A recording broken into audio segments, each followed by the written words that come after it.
ദൈവനാമത്തിന് മഹത്വമുണ്ടാകട്ടെ. സദൃശവാക്യങ്ങൾ 6:20, 21, 22, 23 വാക്യങ്ങൾ. മകനെ, നിൻ്റെ അപ്പൻ്റെ കൽപ്പന പ്രമാണിക്കാം, അമ്മയുടെ ഉപദേശം ഉപേക്ഷിക്കുകയും വരുത്. അത് എല്ലായ്പ്പോഴും നിൻ്റെ ഹൃദയത്തോട് ബന്ധിച്ചുകൊള്ളുക, നിൻ്റെ കഴുത്തിൽ അത് കെട്ടിക്കൊള്ളുക. നീ നടക്കുമ്പോൾ അത് നിനക്ക് വഴി കാണിക്കും, നീ ഉറങ്ങുമ്പോൾ അത് നിന്നെ കാക്കും, നീ ഉണരുമ്പോൾ അത് നിന്നോട് സംസാരിക്കും.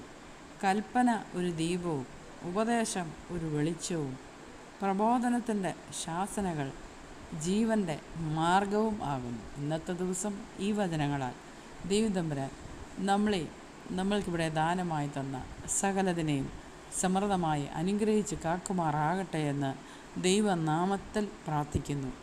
ആമേൻ.